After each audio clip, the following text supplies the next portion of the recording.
Hola, hola, buenas tardes. Profe, buenas tardes. Buenas tardes, Juan. Hola, profe. Buenas tardes, ¿cómo están? ¿Cómo les va hoy? Bien, profe, bien. Aquí dándole. Qué bueno, qué bueno. Bien, mm, vamos a empezar con nuestra tercera clase de esta competencia transversal de ejercer derechos fundamentales en el trabajo. Permítame por acá valido que la grabación esté activa. Listo. Bien. Mm, y por acá me meto de una vez para que ingresemos a Safuna y podamos aclarar algunas inquietudes. Bueno,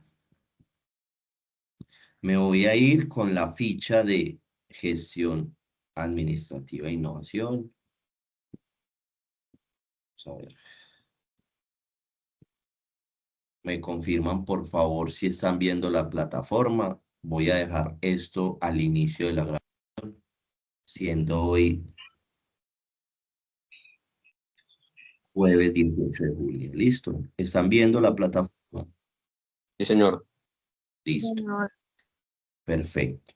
Para la ficha de gestión del desarrollo administrativo e innovación, que recuerden que en este espacio se están conectando dos fichas, pero es la misma, digamos, evidencias, la misma información, simplemente que puede estar ubicada en diferentes lugares. Para esta de gestión administrativa, usted se ubica. Espéreme, yo me pongo como aprendiz.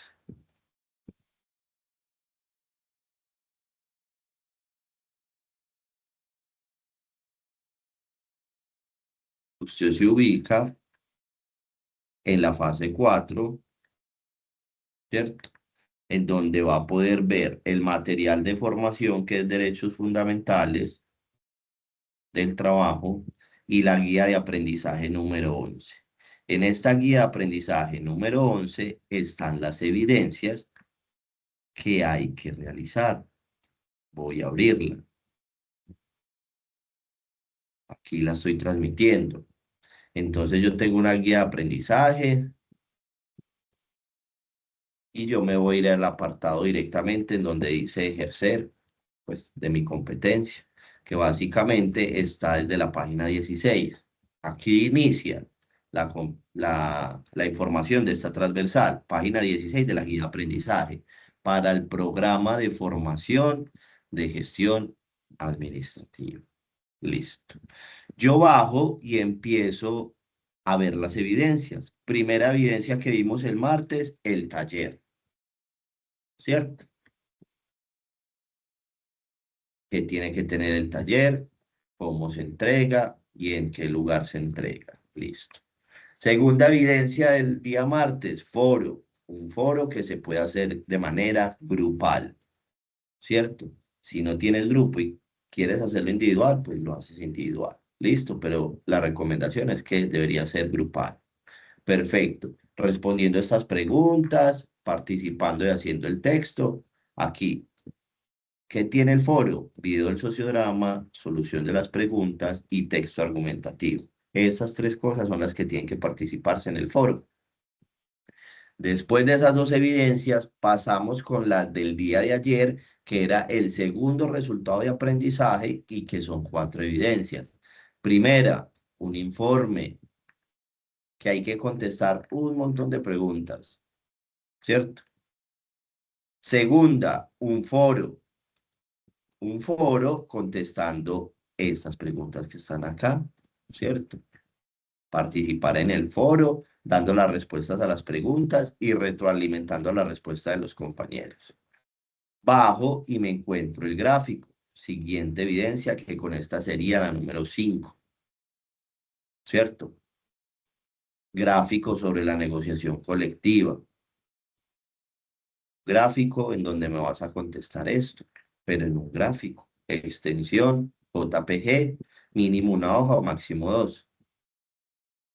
Y última evidencia de este segundo resultado de aprendizaje de ayer es una infografía que les decía yo, que pueden utilizar Canva o buscar una plantilla ya de una infografía y adaptarla con estas preguntas.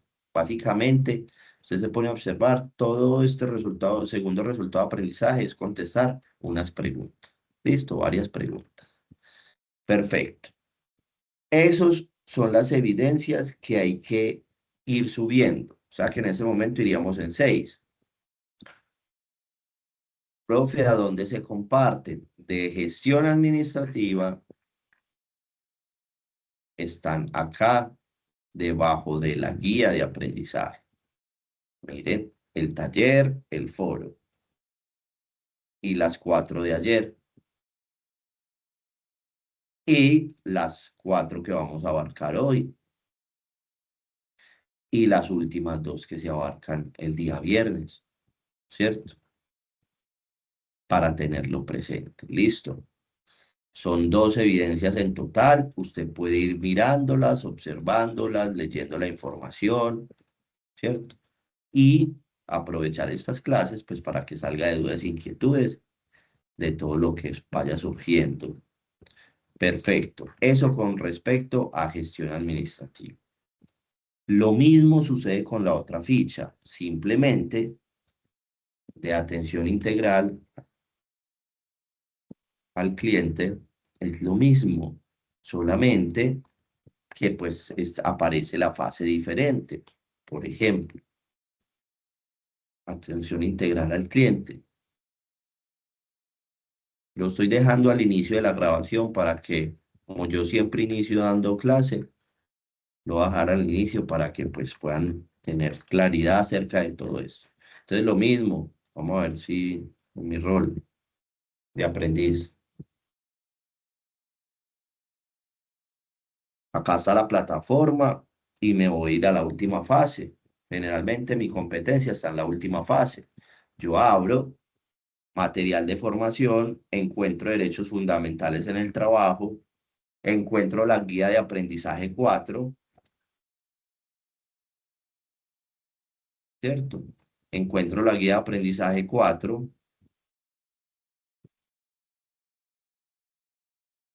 que es esta. Miren que incluso en esta no se ha actualizado el loguito, ¿cierto? Pero es la misma información. Son las mismas evidencias. Yo simplemente me voy a donde diga ejercer para saber dónde comienza la competencia y empieza desde acá, desde la página 8 para la formación de atención integral al cliente. A partir de acá están las evidencias. Lo mismo, el taller de la primera evidencia, el foro de la segunda evidencia. Bajamos y aparece el informe tercera evidencia, que contesta esas preguntas. Un foro, cuarta evidencia. Quinta evidencia, un gráfico. Leer esta información. Sexta evidencia, la infografía. Estas son las 6 evidencias que hemos abarcado hasta el momento. Profe, ¿y entonces dónde las subo? Pues una vez tengas las evidencias, pues aquí están. Miren, estas 4 que están acá. Abro esta, taller y foro. Informe, foro, gráfico, infografía, lo de ayer. Lo de hoy, estas 4. Lo de mañana, las últimas 2. ¿Cierto? Para la misma cantidad de evidencias que son las 12.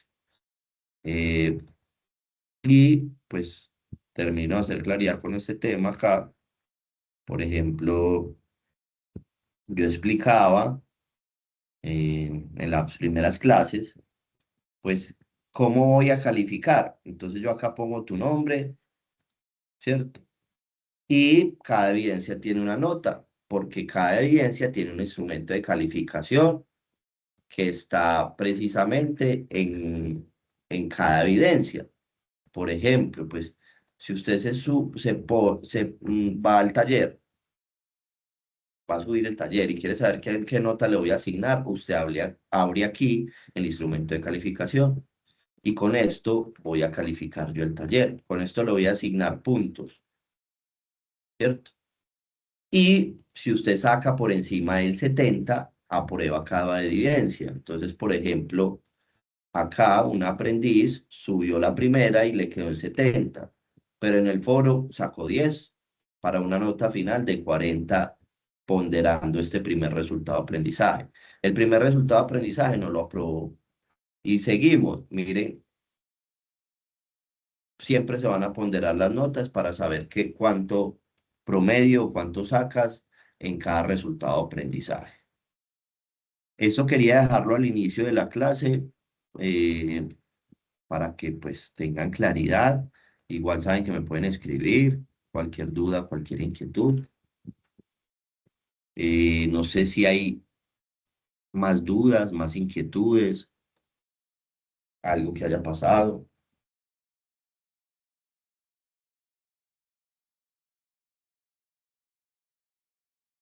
No, No, profe, pues la verdad no. Más que todo es un tema de cómo seguir los parámetros de lo que está en cada una de las guías de aprendizaje en la plataforma y tratar en la medida de lo posible de dar los cumplimientos dentro de los rangos estipulados para la presentación de las mismas. perfecto, Juan, sí. Es que igual, sí, es más como un tema de comprensión lectora también, de leer bien la guía, de remitirse al área correspondiente y subir la evidencia, de saber que cada evidencia tiene un instrumento de calificación. Profe, buenas tardes. Fecha de entrega. Generalmente yo doy 2 semanas. Ustedes de esta semana están subiendo evidencias porque precisamente estamos terminando las clases. Pues no me voy hasta las 8, 9 o 10, ¿cierto?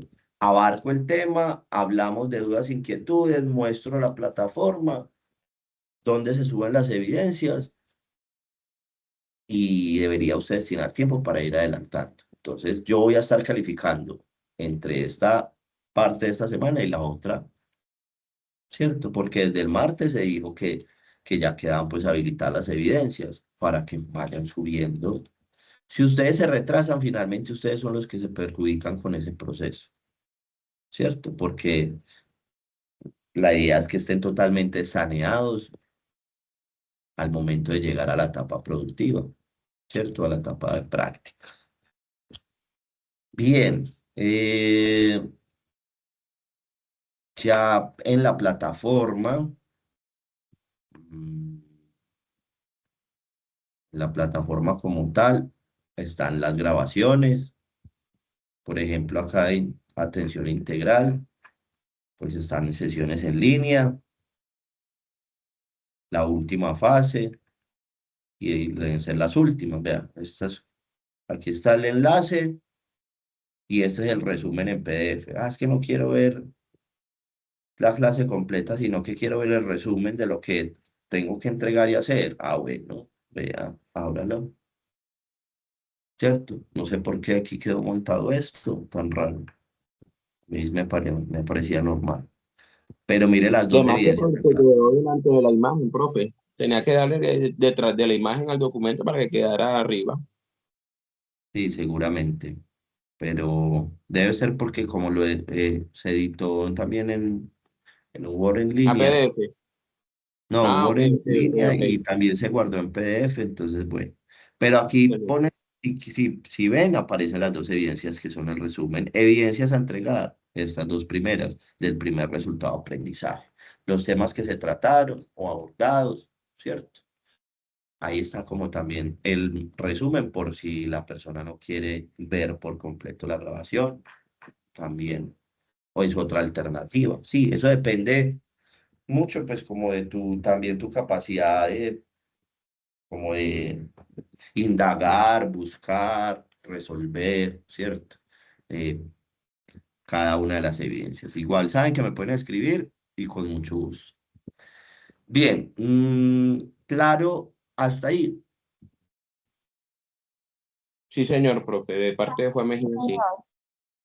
Listo, Juan, listo, Magali. Espero que todos bien. Gracias, Elena.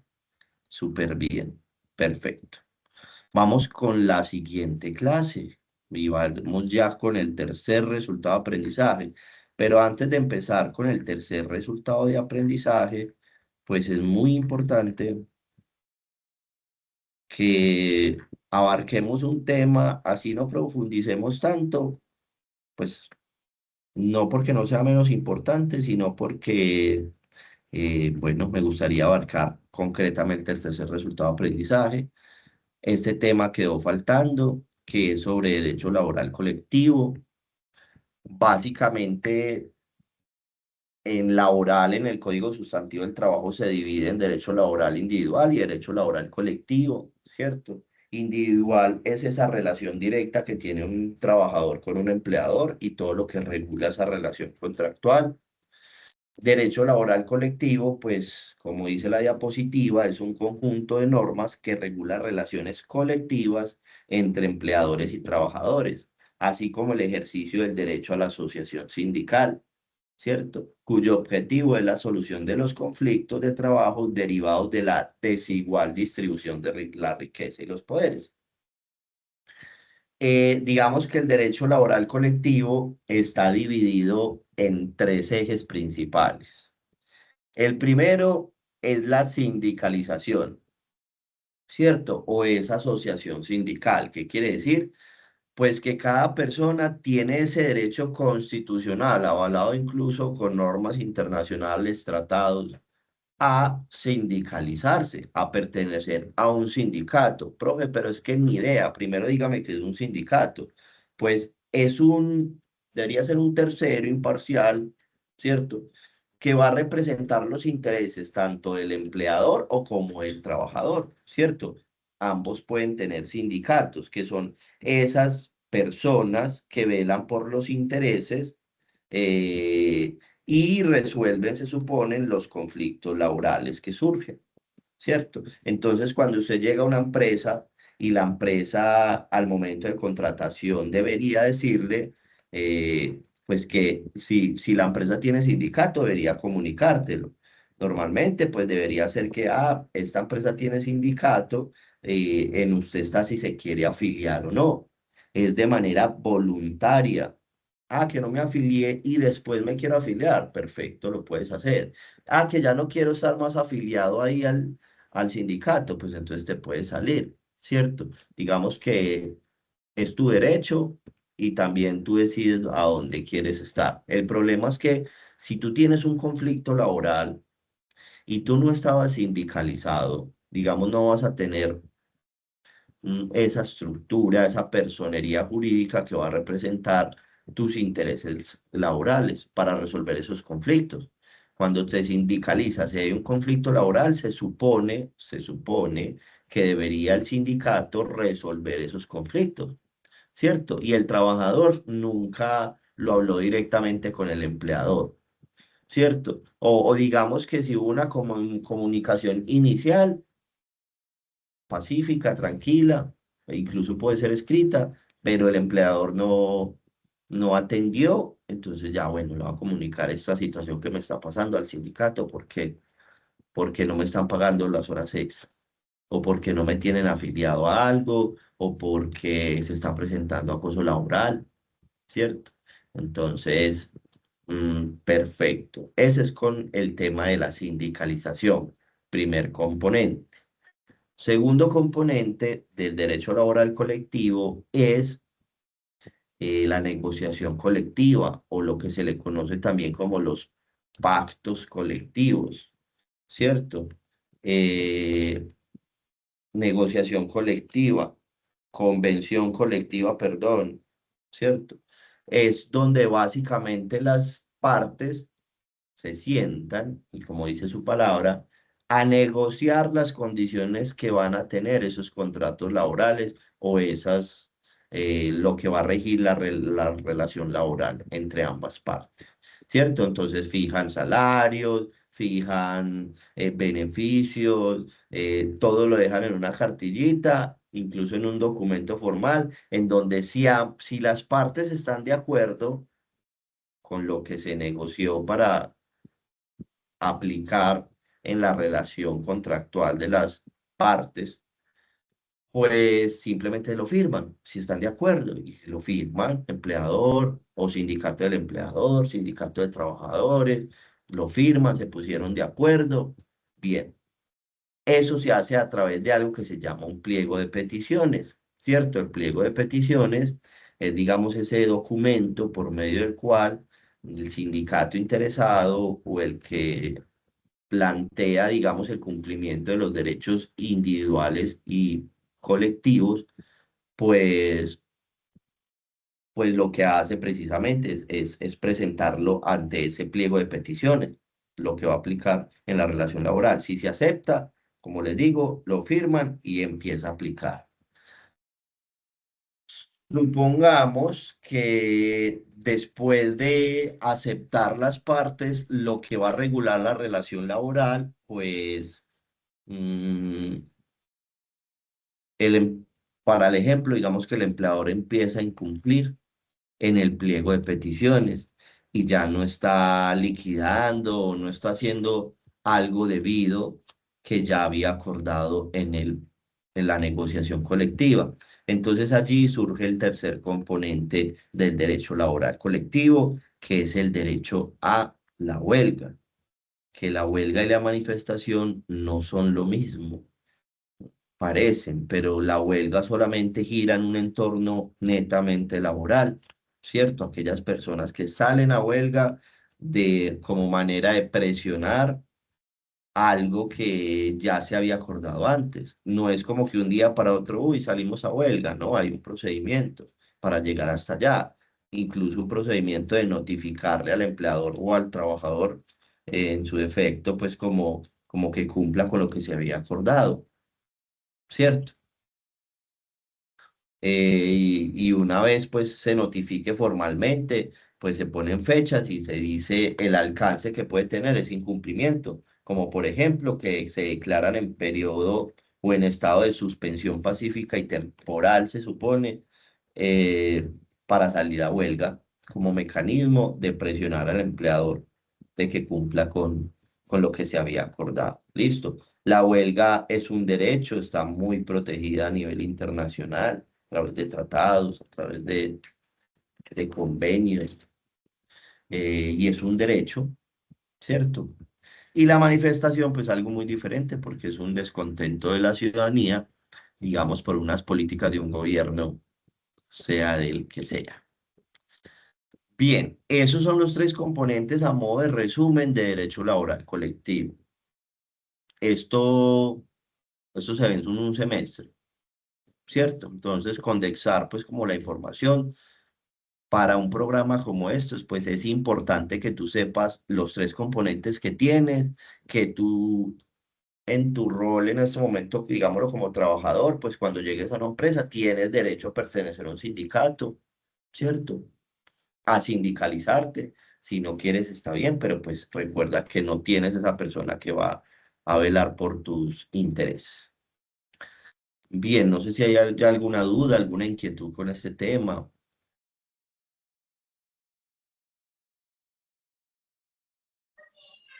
No por el momento, profe. Vamos muy bien. Listo. Listo. Entonces voy a poner un video. Me confirman si lo están escuchando. Vamos a ver, aunque sea Sí, la señor. mitad. Escuchando y viendo, profe. Listo.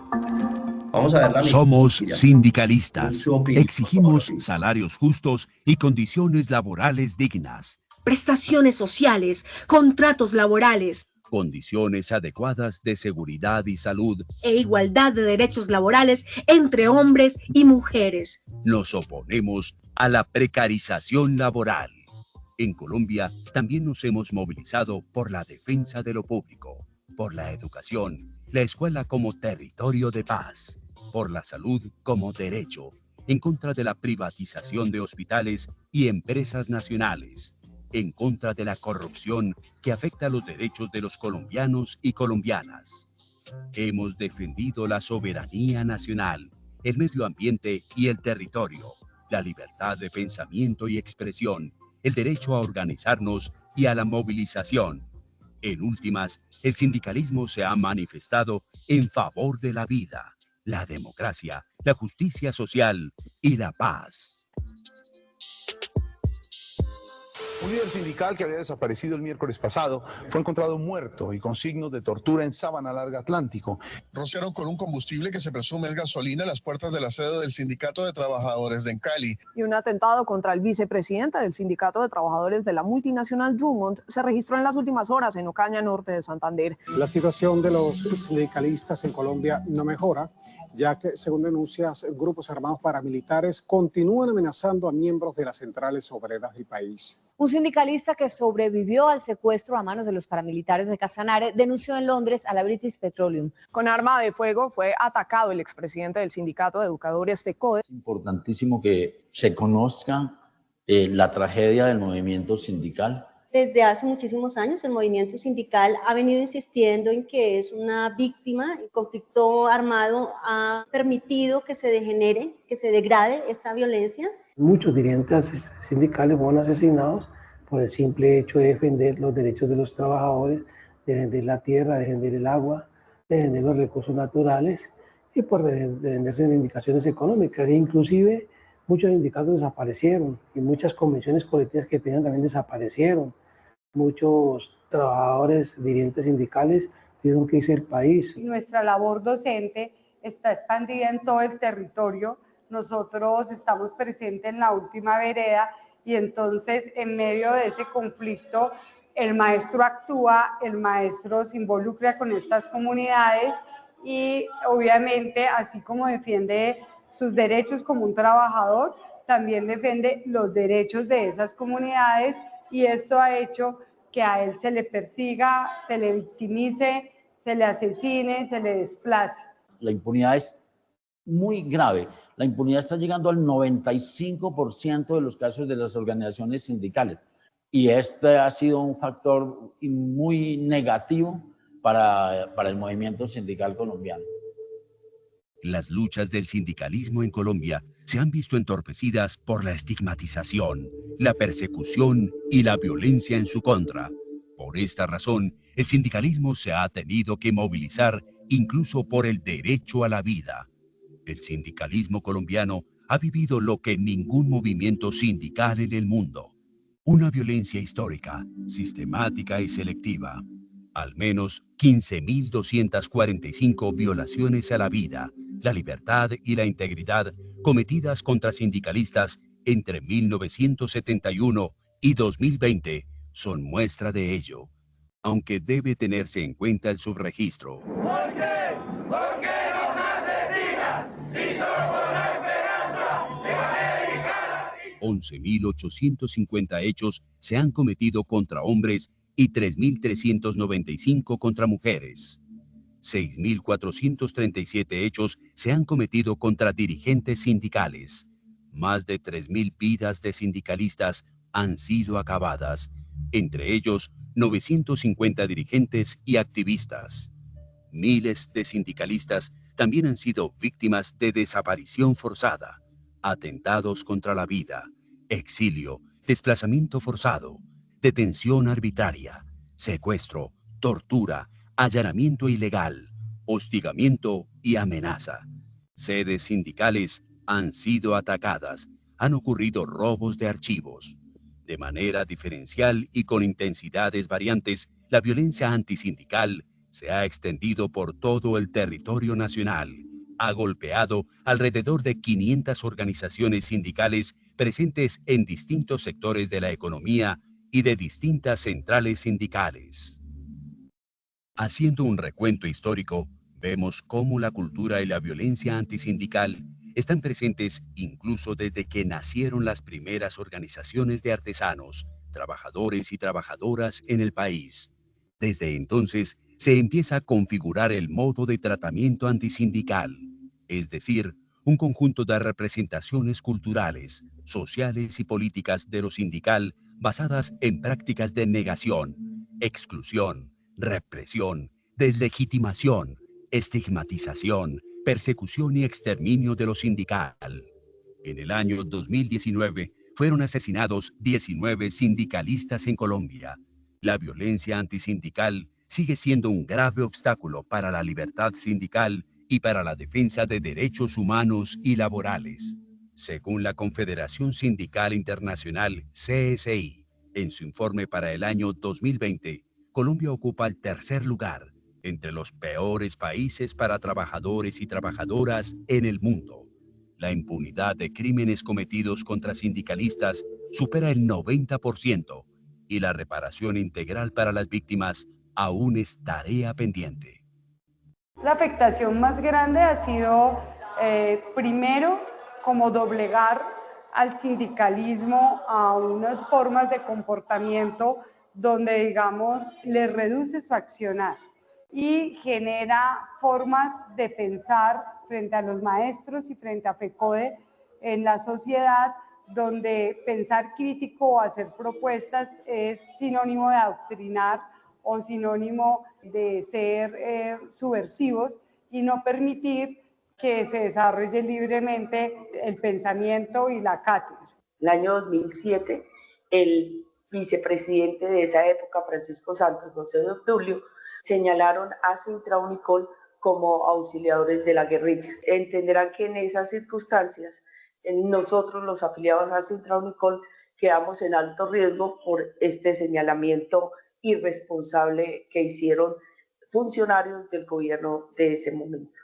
Nosotros como ANTO sí se ve como el gobierno, a través de entablar sus políticas de privatización en el sector salud, ha tratado de exterminar el movimiento sindical. O sea, del implante de la ley 100 empiezan asesinatos a nuestros líderes sindicales, los sindicatos entonces en salud empiezan a perder gente y empieza ese proceso de tercerización tan grande que hasta el momento hemos tratado de erradicar. De los años 2002 y anteriormente, las condiciones no daban, digamos, para hacer un trabajo gremial, un trabajo de derechos humanos, un trabajo político, un trabajo con los campesinos, porque nos indicaban de cosas que nosotros como organizaciones campesinas pues nada teníamos que ver con que allí hubiesen presencia de grupos al margen de la ley. Hemos sido afectados porque hemos perdido muchas garantías que teníamos en las convenciones colectivas.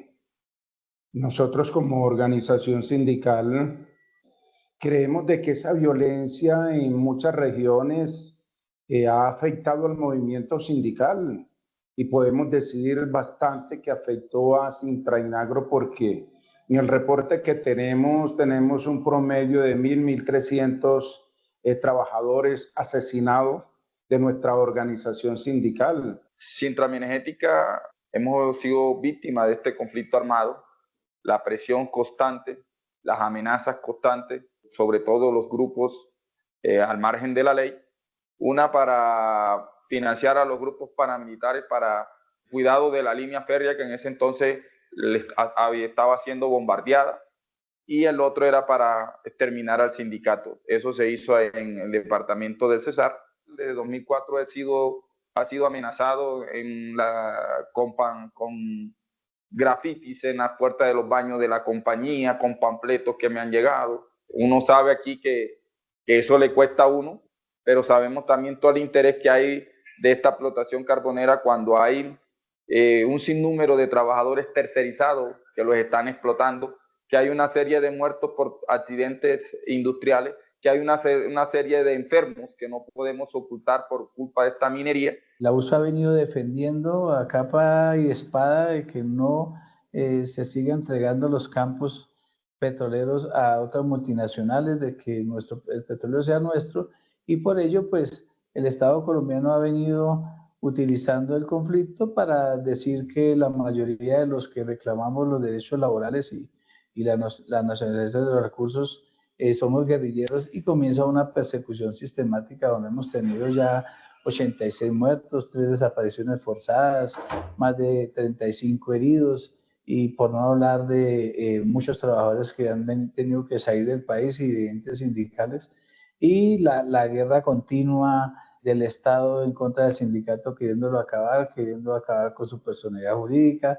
A ver, nosotros hemos tenido 2 asesinatos de 2 compañeros de trabajo en unas condiciones, digamos, que no están claras para nosotros, porque suceden en momentos donde hemos tenido una situación de movilización demasiado fuerte. Nosotros no hemos venido afectados este conflicto armado desde hace mucho tiempo. Ya para la década de los 97 al 2000 nuestros compañeros anteriores líderes sindicales fueron amedrentados, algunos asesinados y otros fueron allanados en sus casas, amordazados y secuestrados a familiares como a la esposa del sindicalista, en el caso del compañero Rubén Castro Quintana, de la subdirectiva Bolívar, de Sintralecol, también el caso del compañero Odulfo Zambrano en el año 97, presidente de la subdirectiva Atlántico, el cual fue asesinado.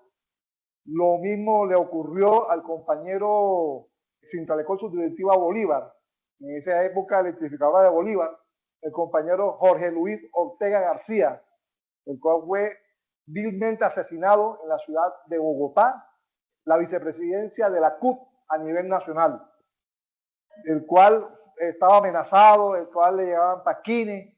¿Por qué? Porque defendía los derechos de los trabajadores y defendía no solamente del sector eléctrico, sino de todos los sectores a nivel nacional. A raíz de todos estos asesinatos y persecuciones y sedes que nos han quemado y compañeros exiliados, pues la gente no quiere afiliarse a la organización. Y en vista de eso, éramos una gran organización de más de 5.000 afiliados y hoy nos vemos muy mermados. Somos más o menos 1.300 afiliados. Nosotros como organización sindical hemos sido víctimas de esta violencia de los últimos 60 años en el país. Tenemos la pérdida de 57 dirigentes sindicales que han sido asesinados, desterrados y desplazados varios compañeros que se han tenido que ir al exilio. El último compañero fue asesinado el 26 de febrero de 2019. Actualmente yo como presidente nacional tengo amenazas de muerte. Afortunadamente cuento con un esquema de la Unidad Nacional de Protección. Esta violencia nos ha dejado golpeados duramente a la organización sindical. Desde el comienzo de la organización sindical hemos librado luchas por la autonomía e independencia de la justicia, en especial para que se nos excluya dentro de ese conflicto, porque no somos agentes armados, no hacemos parte de ninguna confrontación y hoy por hoy nosotros estamos exigiendo, inclusive en las mismas condiciones, autonomía e independencia judicial para desarrollar las labores.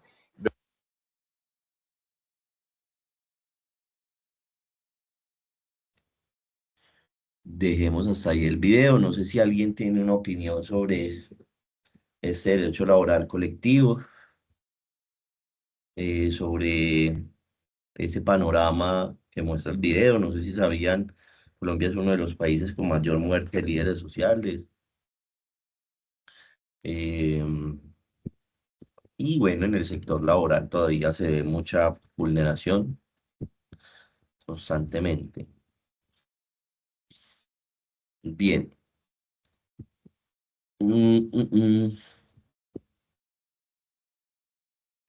Voy con el tercer resultado de aprendizaje. Y allí es donde vamos a hablar sobre las acciones constitucionales. Acontece que como personas, ¿cierto?, colombianas, pues tenemos unos mecanismos judiciales para buscar la protección y defensa de nuestros derechos humanos y fundamentales, ¿cierto?, que pues puede presentarlos sin necesidad de contar o de pagarle o de tener un abogado, ¿cierto? Son mecanismos para la ciudadanía colombiana en general. El primero es el derecho de petición. No sé si en algún momento has presentado un derecho de petición. ¿Alguien de aquí? Sí, señor profe, claro. ¿Y cómo te fue? ¿Si te contestaron? ¿Si te solucionaron? Sí, efectivamente, profe. Es que últimamente no sé si muchos funcionarios de las diferentes entidades de las compañías y dependencias están recibiendo capacitación frente a ese tipo de mecanismos porque se están emitiendo respuestas congruentes y de fondo. Entonces, así las cosas, sí me ha ido muy bien a cada una de las que he presentado, profe. Muy bien, gracias, Juan. Entonces, yo quiero que comprendan la importancia del derecho de petición porque Incluso hay personas que hasta el día de hoy me pagan por un derecho de petición, ¿cierto? Y eso no tiene como...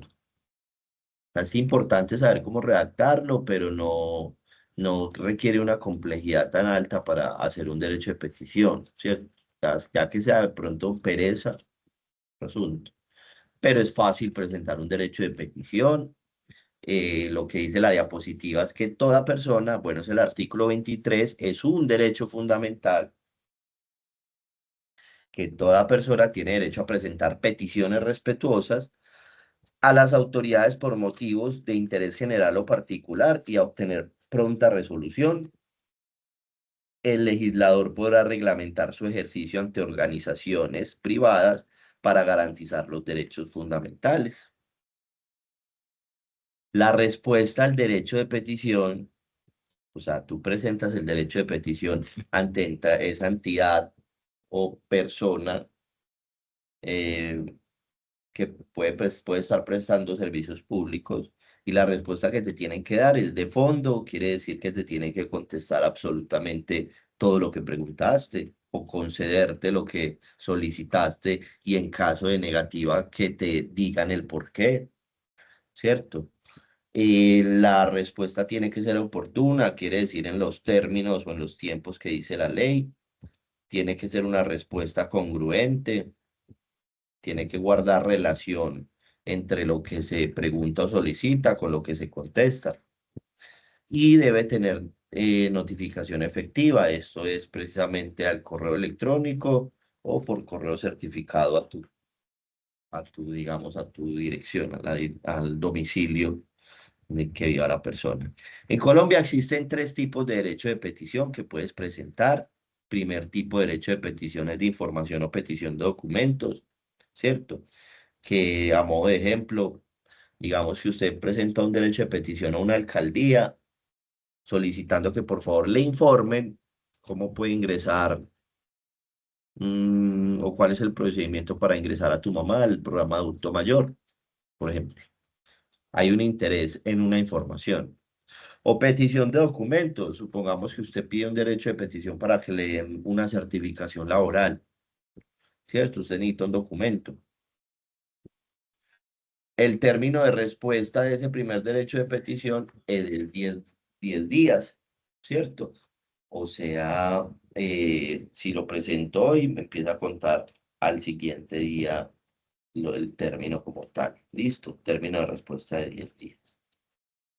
Segundo tipo de derecho de petición es de interés general particular, es el que normalmente se presenta, es el más habitual, que tiene un tiempo de respuesta de 15 días. Para un ejemplo, digamos ahorita con este tema de la crisis de salud, pues un interés podría ser si no te están dando un medicamento, si no te están autorizando una cirugía, ¿cierto? Adelantar primero el derecho de petición, ojalá primero ante la EPS y después en caso tal de negativa, pues también ante la Supersalud, ¿cierto? Recuerden que hay muchas superintendencias que se encargan como de ese proceso, ¿cierto? La Superintendencia de Salud se encarga precisamente de que se cumpla con ese mandato constitucional del derecho a la salud, que de hecho, pues no hay un articulado que diga expresamente en la Constitución sobre tu derecho a la salud, pero es un derecho conexo, ¿cierto? Es un derecho conexo de ser protegido con acciones constitucionales, porque si yo no tengo salud, pues por ende puede que no tenga el derecho fundamental principal, que es la vida, ¿cierto? Bien, tercer tipo de derecho de petición, de consulta.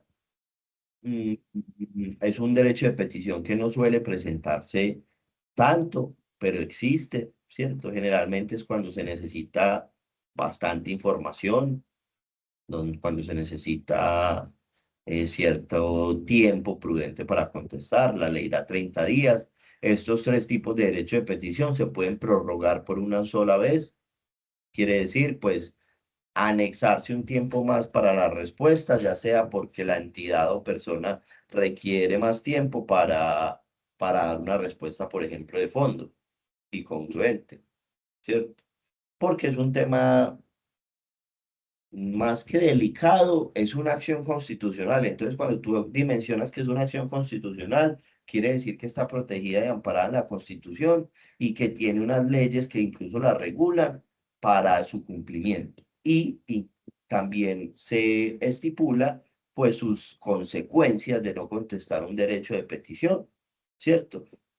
Al incurrir en proteger o darle como celeridad a ese tema del derecho de petición y así cumplir con un derecho fundamental, ¿cierto? El derecho de petición se lo puedo presentar a una persona, a un particular, pues si esa persona presta servicios públicos, si esa persona ejerce funciones administrativas, si esa persona está en un estado de subordinación e indefensión, quiere decir pues que para el ejemplo, como elemento esencial de los contratos, pues es la subordinación. Entonces, si tú logras probar que él estaba subordinado ante esa persona, pues tú puedes presentar un derecho de petición contra tu empleador. Y cuarto, cuando la ley los obliga a entregar determinada información o documentación. Las modalidades, ¿cómo presento un derecho de petición? Pues de manera verbal, de manera escrita, ¿cierto? Y por medios electrónicos. Yo no sé si ustedes saben o han escuchado acerca de lo que es un PQRSF.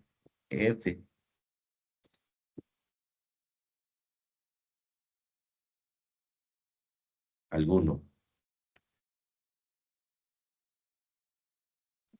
Sí, señor. ¿Qué será? Sí, profe. ¿Qué será? ¿Qué será? Preguntas, quejas, reclamos y soluciones, profe. Listo. La primera, la P, es de petición, ¿cierto? Y en ese precisamente sería el derecho de petición de manera virtual. Supongamos que usted está cotizando a pensión y usted ya cree que ya cumplió con su pensión, ¿cierto? Entonces, usted la quiere reclamar o empezar el procedimiento o tiene alguna duda o algo, entonces usted puede dirigirse a la página web, ¿cierto? El sistema de pensiones donde usted lo tenga y buscar dónde presentar su PQR. Por ejemplo, supongamos que usted las tiene en un fondo privado y en Porvenir, ¿cierto? Empresa del señor Sarmiento Angulo.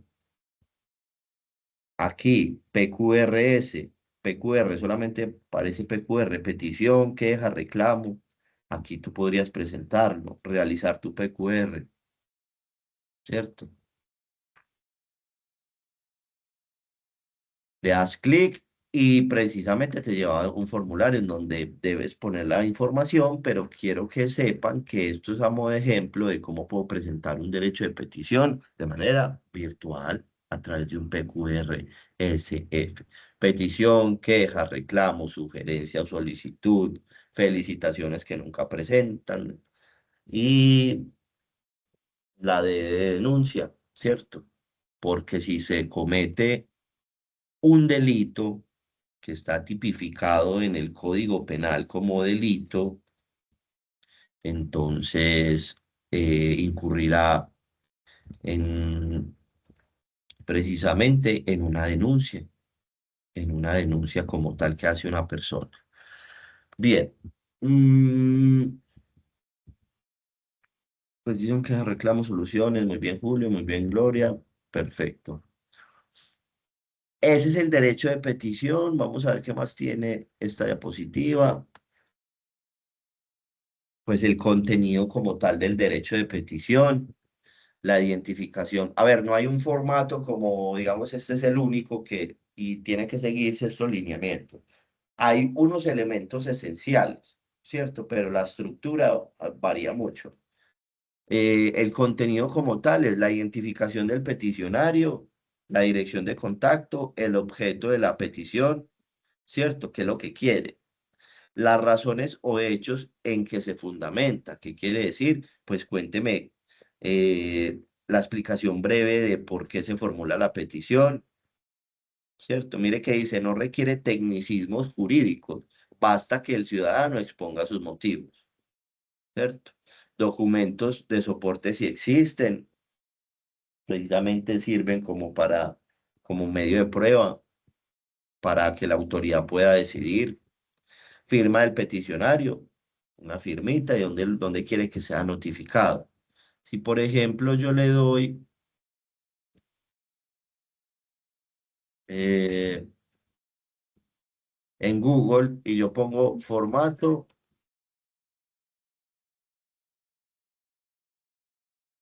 de derecho de petición. Y si yo le doy clic a este primero, pues me va a descargar. Yo no lo voy a dar clic, pero me lo descarga. Y ese formatico tú lo vas a poder, digamos, espera, modificar de acuerdo a tu interés, de acuerdo al derecho de petición que tú quieras presentar, ¿cierto? Entonces, para que lo tengamos pues como presente. Vamos a ver si aquí me abre rápidamente para que lo vean. Aquí está. Miren, a mí me compartió este derecho de petición. Entonces dice que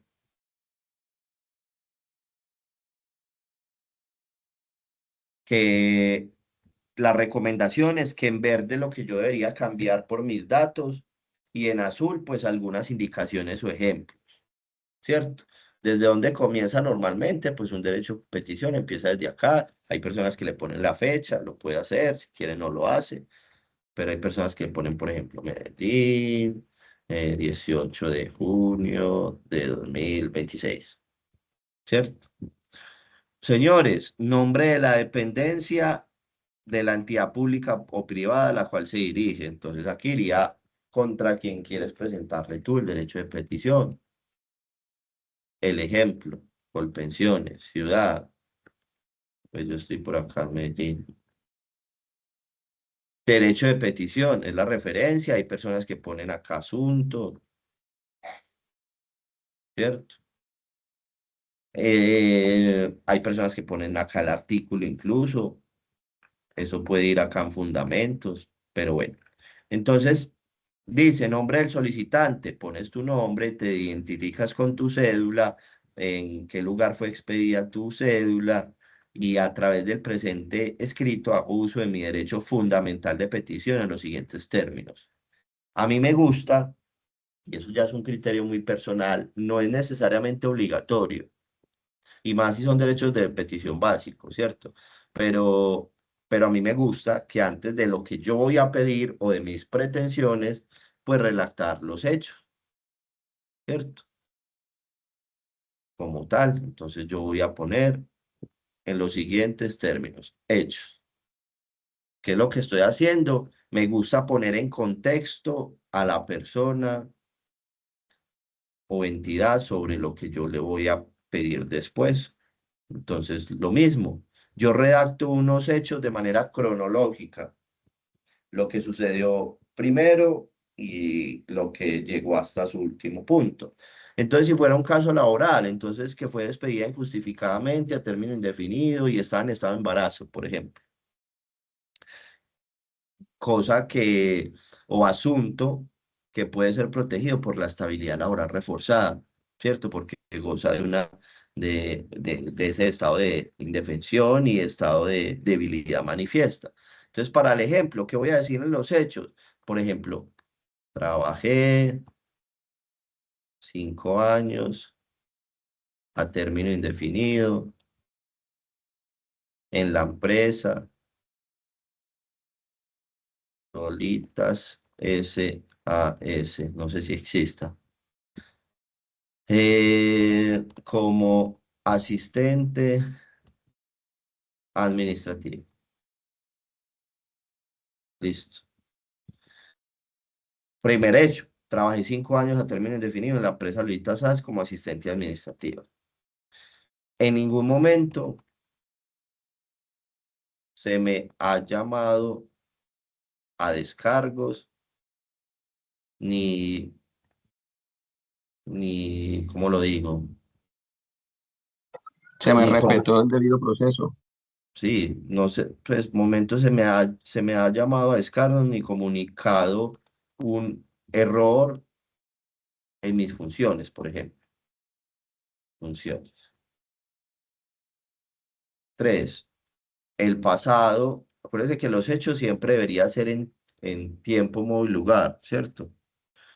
El pasado, no sé, 15 de junio se me es notificado.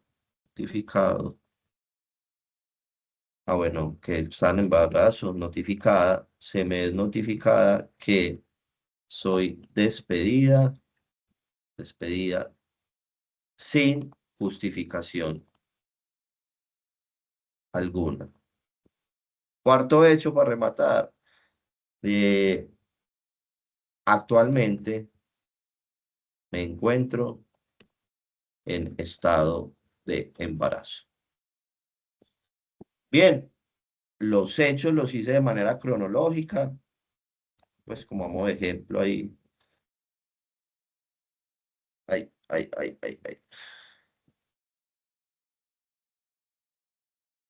Listo. Notificada. Bien. Ahí están los hechos. Yo le estoy contando a la empresa algo pues que ya sabe, o pues, puede que no lo sepa, pero entonces lo estoy contextualizando. Petición. Detallar de forma clara, concreta y por separado las acciones que solicita por parte de la entidad. Ejemplo, entrega de documentos, de información, alguna solicitud de consulta sobre alguna situación. Bueno, esto lo borro. Eso está en el ejemplo, pero lo borro. Y lo mismo, las peticiones las voy a poner de manera cronológica. Entonces, para el mismo ejemplo, que es petición, que se me proteja el derecho fundamental de petición. Por ejemplo, hay personas que ponen esto, hay otras que no. Que se me proteja el derecho fundamental derecho fundamental de petición estipulado en el artículo 23 de la Constitución Política de Colombia. Bueno, ahí que lo voy a dejar así. Listo. 2. Que se me indiquen las razones escritas de mi despido. Que se me indiquen las razones escritas de mi despido. Se justifique el por qué la decisión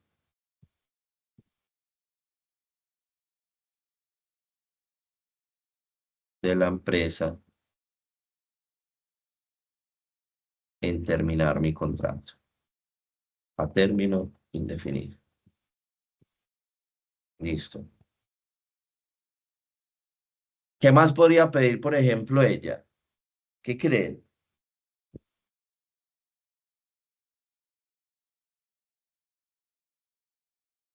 ¿Mm? A las prestaciones a las que se hace acreedora, profe, por su retiro. Bueno, entonces supongamos que ella, porque casos se pueden presentar, supongamos que ella no quiere seguir trabajando allá, ¿cierto? Entonces simplemente podría ser, la petición podría ser que se me liquide el contrato laboral y dado que considero es un despido injustificado, se me indemnice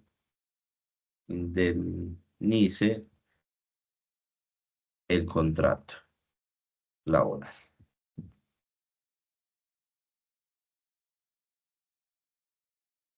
O sea que ella va a recibir liquidación e indemnización, porque ella no quiere trabajar más allá. Pero incluso, o supongamos que ya la despidieron y ella lleva como 20 días sin estar trabajando allá y presentó el derecho de petición.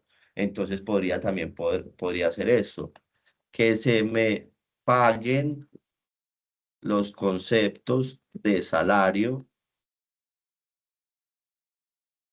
prestaciones sociales y seguridad social,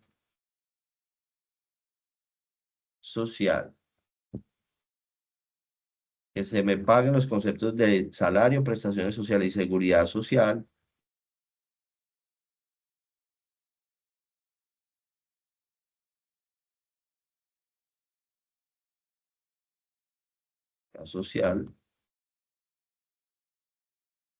dado que gozo de la estabilidad laboral reforzada.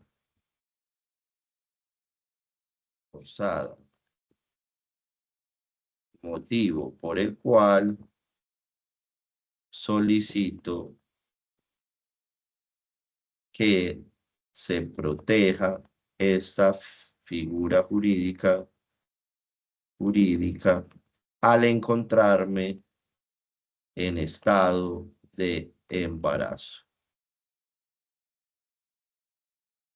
Por ejemplo. ¿Qué quiere decir? Que ella no quiere que, pues, que no quiere que sea despedida, ya quiere seguir trabajando y además, pues, que siga gozando de esa estabilidad laboral reforzada por estar en estado de embarazo, ¿cierto? Ya que después que salga de licencia y si hay una justa causa, la quieren despedir, o si no hay una justa causa, pues de otorgar la respectiva liquidación e indemnización. Si bajamos después de la petición, entonces quedó muy bonito los hechos y quedó la petición. Fundamentos de la petición. Básicamente son los artículos y las leyes que protegen ese derecho de petición. Aquí están. Eso se deja así tal cual. Anexos, pues aquí dice que deberá anunciar los documentos que considere necesita la entidad para resolver su petición. Entonces, para el caso que veníamos haciendo, es algo que yo le voy a pegar a la parte de atrás del derecho de petición, anexarle. Fotocopia simple de la cédula de ciudadanía. Para el caso que estamos haciendo, ¿qué más creen que puedo presentar? Cuando se inició el contrato, si tiene copia del contrato cuando se inició, profe. Listo, entonces muy bien, contrato laboral. Que de hecho ustedes deberían siempre tener una copia íntegra del contrato. Sí, señor. Bueno, aquí contrato laboral, pero generalmente se pone copia del contrato laboral. ¿Qué más podríamos anexar? Por ejemplo, no sé, historia clínica para demostrar el estado de embarazo. Sí, el embarazo, correcto, profe. ¿Cierto? La historia clínica para decir, bueno, yo gozo de la estabilidad laboral reforzada, que mire que es que estoy en embarazo. Y la historia clínica me lo comprueba. Entonces, es saber cómo, bueno, qué tipo de pruebas yo debo anexar que son importantes que él tenga presente para que cada vez usted le cierre las alternativas con respecto a lo que usted ha venido guardando y que cree que tiene derecho. Notificaciones. En este espacio deberá proporcionar su información de contacto, tales como dirección, teléfono y correo electrónico, donde recibirá comunicaciones sobre el proceso. Listo, entonces usted pone la dirección donde usted vive, con nomenclatura, con la mayor cantidad de datos que pueda poner, ¿cierto? El correo electrónico y el número del celular. Incluso usted, pues, puede poner un apartado acá, si quiere, nota. Autorizo ser notificado de manera virtual por medio del correo electrónico. Listo. A mí me gusta, ¿cierto? Pues porque de menos papel gastemos, bueno, no sé, y utilizar las tecnologías, obviamente. Bien, agradezco su oportuna respuesta y solución en los términos de lo dispuesto por el marco jurídico regulatorio del derecho de petición, la ley. Atentamente, firmas acá, cédula y listo. Imprimes y anexas esto atrás. Deberías imprimir dos, o al menos la primera hoja de uno y el otro completo con los anexos, que es el que vas a entregar. porque el otro tú lo tienes, ¿cierto? Entonces, más que todo es para que llegues allá cuando lo vayas a presentar y te pongan el sello que De tienen recibido. ahora, o bueno, o te lo timbran, bueno, pero que tenga la fecha de recibido. ¿Por qué? Porque a partir de ese momento, pues, es importante saber el tiempo que te van a dar de respuesta. ¿Qué pasa si no me contestan un derecho de petición?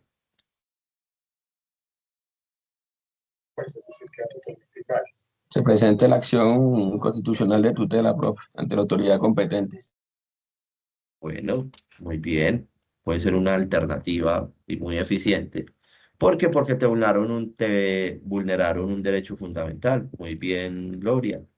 La tutela, que es la siguiente acción constitucional. Incluso, pues, no solamente es eso que podemos realizar nosotros, sino también hay que tener en cuenta que cuando uno no le contestan un derecho de petición, se conoce como un silencio administrativo, ¿cierto?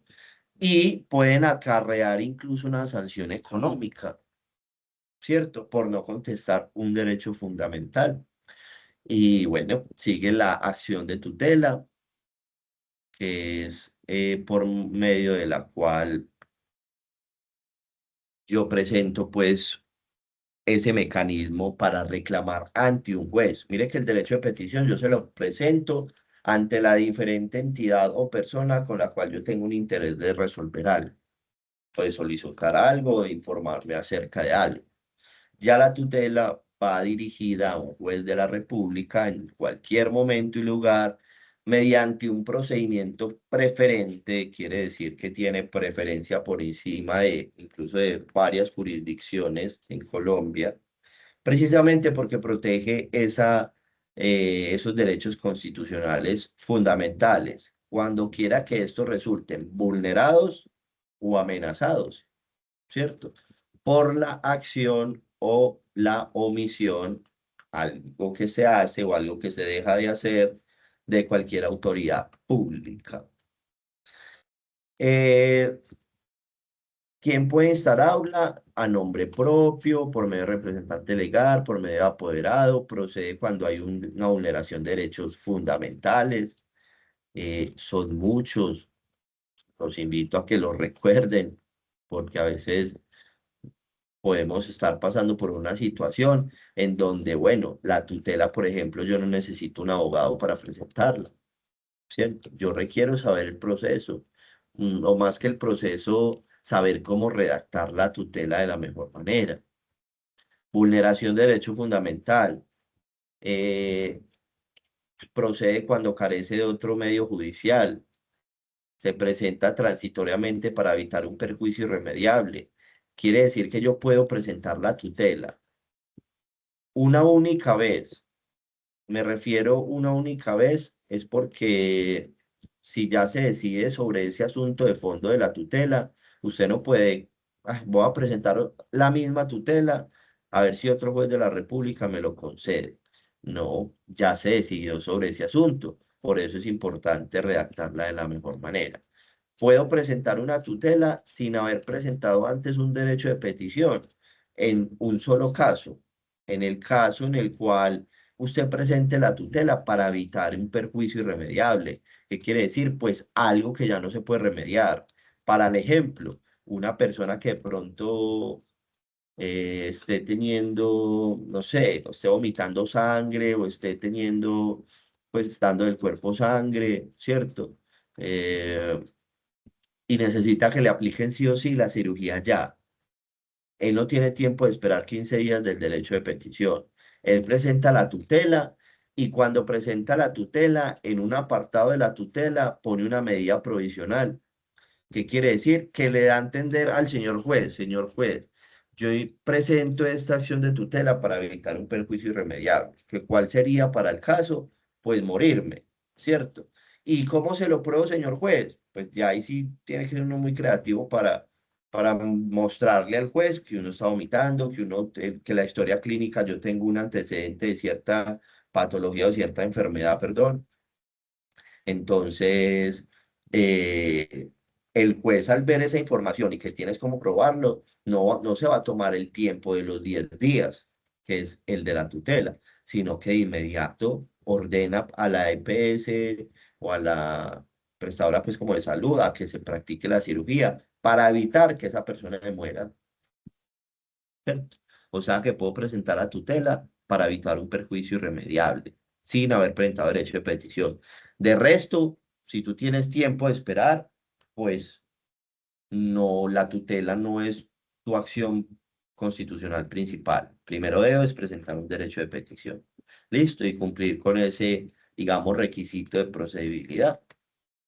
¿Quién puede instaurarla? Nombre propio, por medio de representante legal, por medio de apoderado, ya lo había dicho. La tutela procede también contra empleadores, por precisamente ese estado de subordinación e indefensión. ¿Cuál es el contenido? El contenido es muy parecido al de la tutela, solamente que hay unos fundamentos jurídicos, ¿cierto? Unas pruebas que se anexan adicional, pero la estructura como tal es muy parecida al derecho de petición que acabamos de proyectar. El término de respuesta, 10 días para dictarse fallo de esa tutela. Comprendan que cuando una tutela, digamos, el juez toma la decisión, hay un recurso que puede tener la ciudadanía, que es apelar esa decisión de la tutela. ¿Qué quiere decir, señor juez? Yo no considero que esta decisión sea la correcta por esto, esto y esto y esto. Entonces presento mis argumentos para que esa tutela sea revisada por un superior, ¿cierto? Para que tenga un término de 5 días adicionales digamos, para presentar ese recurso. Listo. Para apelar esa decisión y mirar a ver si un juez de mayor jerarquía, pues te concede o no tus peticiones. Bien. Se puede presentar de manera escrita ante cualquier juez de la República. La personería municipal está facultada, pues hay personerías que se encargan de recibir digamos, los hechos, las situaciones, los documentos y presenta la tutela. O hay personerías pues que simplemente te ayudan a redactar la tutela, tú la presentas al juzgado, ¿cierto? Puede ser verbal cuando la persona no sepa escribir o cuando sea menor de edad. Y como yo trabajo, pues porque eso es importante que sepan que la tutela no requiere abogado para presentar, pero pues a nosotros nos siguen pagando por hacer tutela, ¿cierto? Y más por redactarlas pues de una manera adecuada. Que ya lo vamos a ver ahorita rápidamente para que incluso se apoyen de la inteligencia artificial que puede pues como ahorrarle muchos trabajos. Bien, esta diapositiva tiene el enlace o de hecho tú pones en Google, pones tutela en línea. Y de inmediato les aparece este enlace. Yo le doy clic. Perdón, era el otro. Es el de acá abajo. De la rama judicial.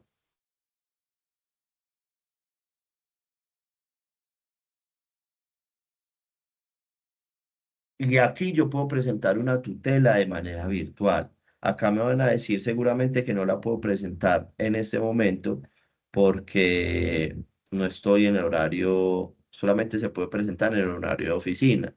Entonces, por ejemplo, bueno, yo me encuentro en este momento en Cisneros. Acá me dicen, solo se puede registrar tutela los días y horas hábiles laborales. Para la ciudad de Cisneros, el horario para registrar la tutela es de 8 a 17, con un receso de 12 a 1. Listo.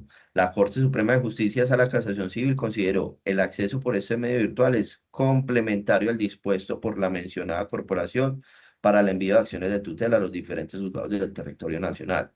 Pues para ello los ciudadanos pueden hacer uso, en primer lugar, de los correos electrónicos institucionales creados para cada región del país, los cuales hasta el momento no cuentan con ninguna restricción en el horario para la erradicación de este tipo de resguardos. O sea que averiguar también el correo electrónico del juzgado, ¿cierto? del diferente municipio de la cabecera principal que te encuentres, ¿cierto? Entonces no lo podemos presentar en este horario, pero quería mostrárselos. Y mire que nos dejó seleccionar el habeas corpus, que es otra acción constitucional, pero esta solamente protege un derecho fundamental, que es el derecho a la libertad, ¿cierto? Nadie debería ser privado de su libertad si no hay una justificación, ¿cierto? Y no sé si sabían, pero cuando una persona la capturan, pues hay dos razones. O porque digamos, lo cogieron cometiendo la comisión del delito, o sea, en fragancia, o porque hay una orden de captura. Pero desde el momento en que lo capturan, pues hay que legalizar la captura, ¿cierto? Y cuando uno legaliza la captura, eso es ante un juez de control de garantías. Y se tiene 36 horas desde el momento en que es capturado para legalizar esa captura por medio de un juez del control de garantías, donde se le diga al señor juez que esa persona tiene que ser privada de su libertad, ¿cierto? Y demostrando el porqué, obviamente. Y así, pues, cumplen el procedimiento legal para, digamos, encarcelar a una persona o ponerle, pues, una medida restrictiva, ¿cierto?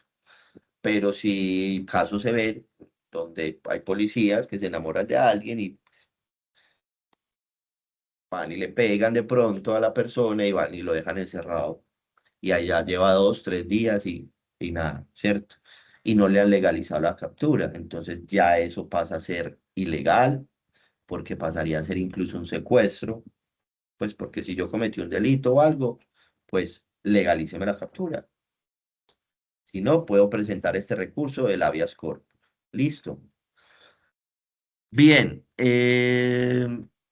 no sé si siguen por ahí, se fueron. Por acá estamos. Perfecto, Margarita, muchas gracias. Magali, perfecto. Bien, por acá había escrito Julio, profe, yo presenté una queja para reclamación de un bono, se tira al ejército, me enviaron la mitad del tiempo solicitado, pero la otra mitad no la encuentre, dijeron a otra persona ese tema, pero no dieron solución. Para eso, hago una acción de tutela, sí, por supuesto. Y ahí sigue una acción de tutela, que es la que estábamos mirando. Entonces, listo, ay, profe, pero yo quiero, pues porque es que, ¿para qué me sirve para proteger la acción de tutela? ¿Qué derechos? Todos los derechos fundamentales. Y puede que usted no se acuerde de eso porque era un tema de constitucionalismo por allá en bachillerato que le dijeron que usted tiene unos derechos como ciudadano colombiano.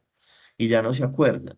Pero son tantos, por ejemplo, la vida, por ejemplo, la igualdad, por ejemplo, el trabajo, por ejemplo, el debido proceso, por ejemplo, la personalidad jurídica, por ejemplo, la seguridad social, por ejemplo, el libre desarrollo de la personalidad, por ejemplo, la libre expresión, ¿cierto? Por ejemplo, la libertad de creencias, conciencia y culto. Usted quiere creer en lo que quiera, usted tiene su derecho. Este país, digamos que en su constitución es muy garantista con respecto a la, pues sí, a la diversidad de lo que usted quiera hacer. Por ejemplo, para proteger cuestiones de seguridad social, de salud, mm, para proteger situaciones de, por ejemplo, derecho a la honra, derecho a al voto, a la participación política, que me aseguro que van a salir a votar, ¿cierto?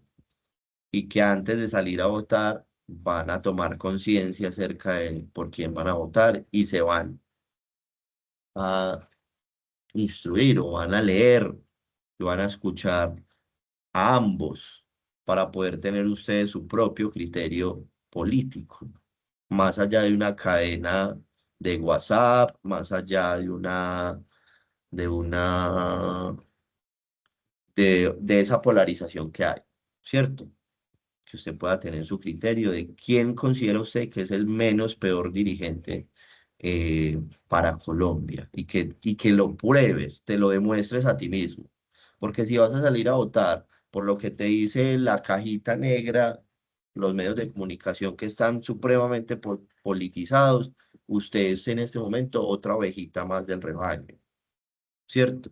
Usted tiene que tener la capacidad de construir su propio criterio a base de fuentes, estadística, de informarse acerca de cada uno de los que va a votar. Entonces, aquí yo no les voy a decir por quién votar, pero sí les voy a decir que por favor, tómese el tiempo a conciencia más allá de lo que dicen las personas o pregúntese usted cuál es su criterio político.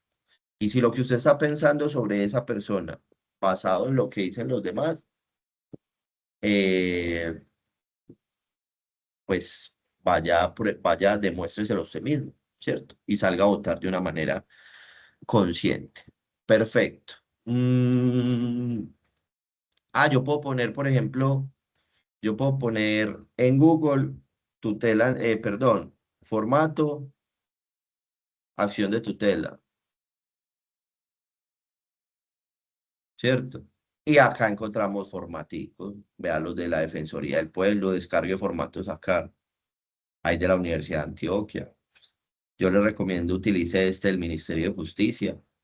Lo descarga.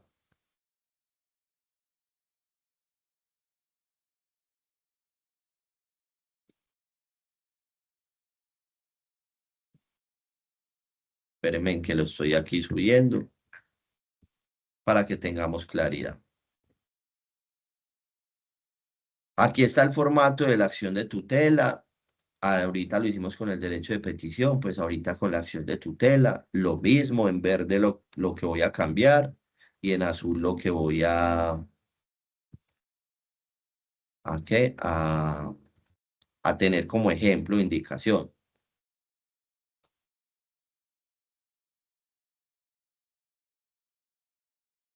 Pues ahí no me quiere cargar, no me quiere editar. Pero era como para editarles. Pero bueno, empieza desde acá, pone la fecha, el juez de la República de reparto, o sea, a quien le van a repartir, la ciudad, en su despacho. Por ejemplo, esto es acción de tutela por no respuesta a derecho de petición.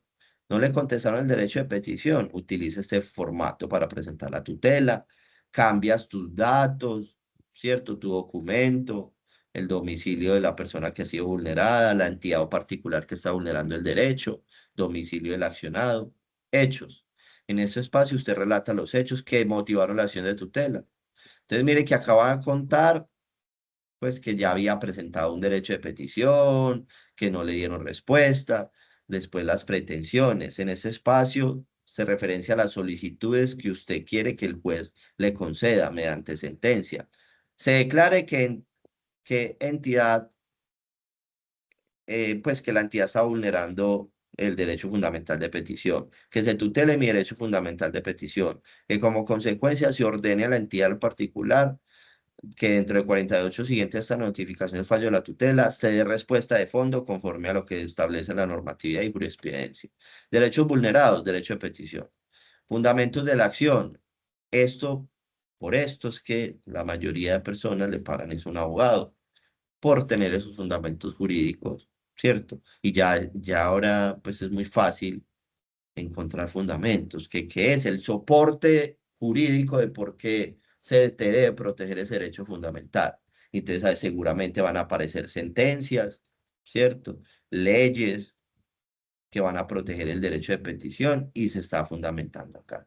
Fundamentos de derecho, las normas que protegen lo que estás pidiendo, las pruebas que tengas, que para este caso seguramente es el derecho de petición. El juramento de que no has presentado una tutela por los mismos hechos y derechos. Solamente puedes hacerlo una vez. Anexos, lo que quieres anexarle. Por ejemplo, los documentos referenciados en el acápite de pruebas. Notificaciones de las partes. Listo, firmas. Firmas y lo vas y lo llevas al juzgado o lo presentas de manera virtual como te estaba mostrando ahorita. Profe, a mí me gustaría pues tener presente este tema porque yo puedo proteger muchos derechos fundamentales míos y de mi familia, porque es que a usted se le puede enfermar su hijo, le puede suceder alguna situación en donde realmente necesite protección de un derecho fundamental.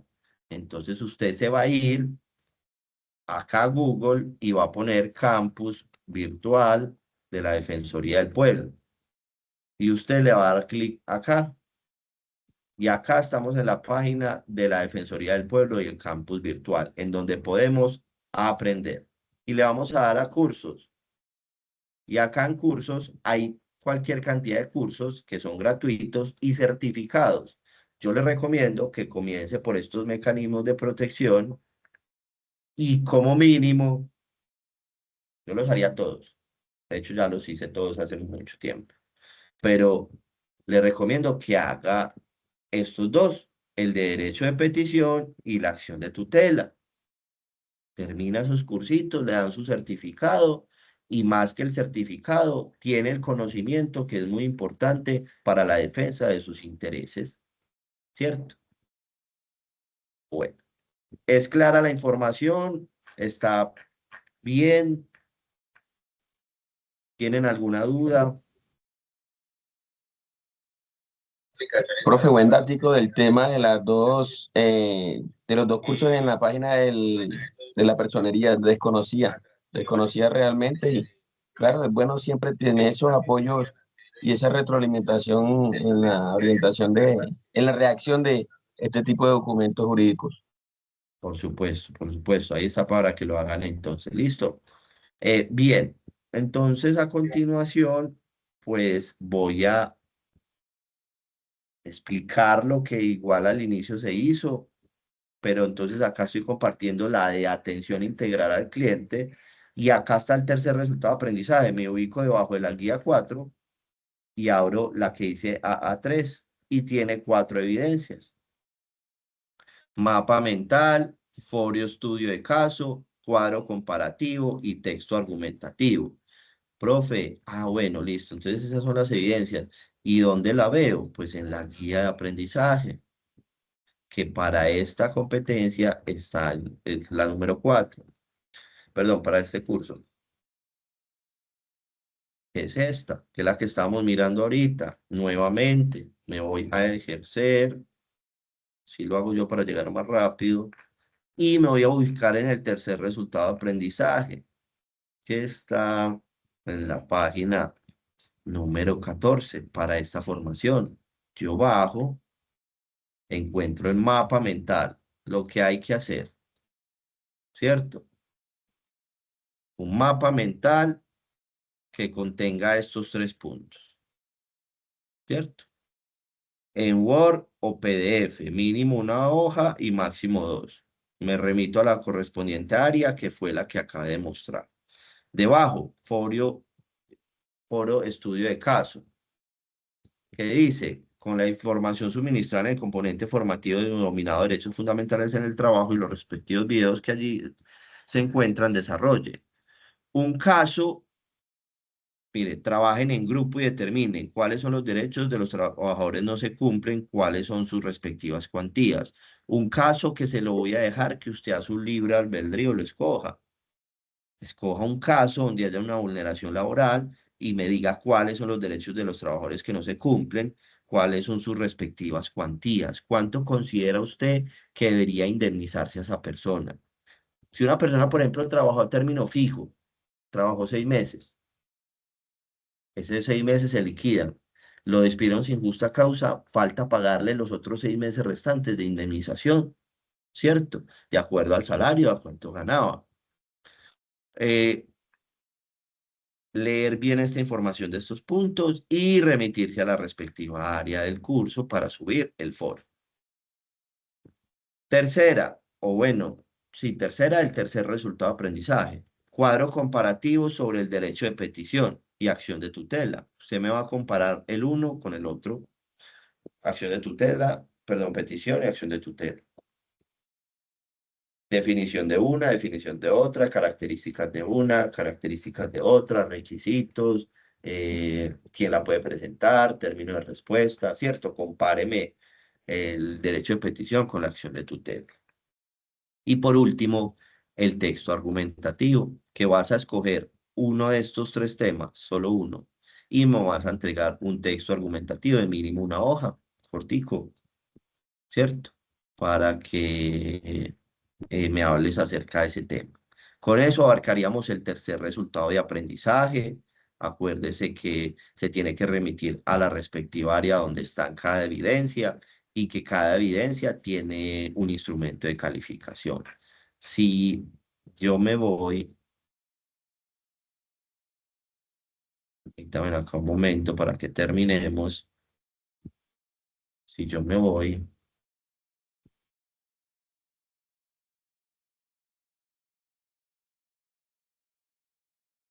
a gestión del desarrollo administrativo e innovación,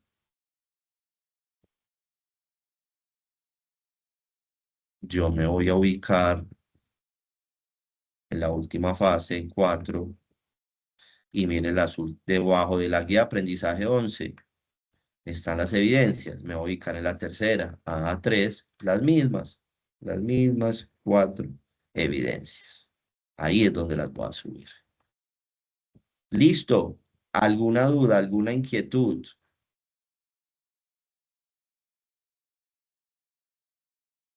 Como un bypass. No escuché. La SAP también da cursos gratis, sí. Gloria y pues no, Juan, no sé, no escuché lo que dijeron. ¿Alguna duda? Profe, ¿cuánto tiempo tenemos para desarrollar estas evidencias?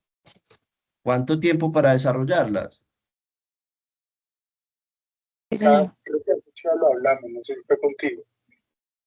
Yo dije esta semana y la otra semana. Yo estoy calificando esta semana y la otra semana. Listo. Profe, ¿y es el único plazo? Digamos que todo depende de cuando salga usted a prácticas. O sea, yo tengo que estar pendiente. Pero si usted tiene un mes de práctica, no quiere decir que, ay, me va a demorar todo el mes. Usted es el que entre más se demore, sepa que yo también tengo muchas fichas, ¿cierto? Entonces, pues tengo que ir calificando y las mías son 12 y tengo que calificar uno por uno.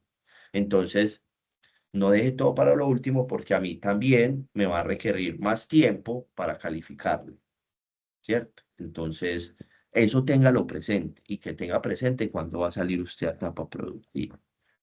Bien. ¿Alguien más tiene dudas o inquietudes? Un momento. No, profe, había abierto el micrófono ahorita era para confirmarle que no, que está todo completamente claro para este tercer escenario. Perfecto, gracias Juan. ¿Alguien más? Bueno, entonces, regálenme en un momento, enciendan por favor la cámara, yo tomo la evidencia y ya.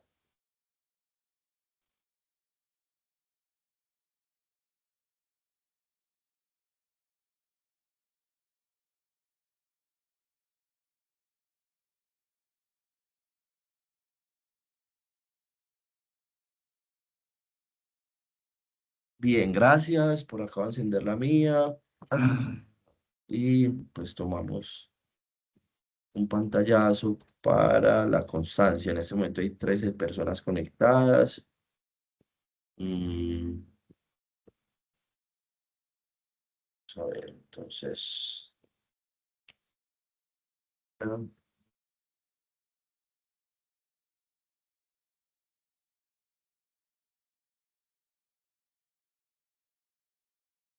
Esto, 1, 2 y 3. Listo.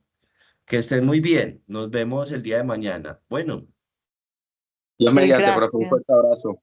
Listo, chao, nos vemos, que estén bien. Gracias, profe. Con gusto. Gracias, profe. Con gusto.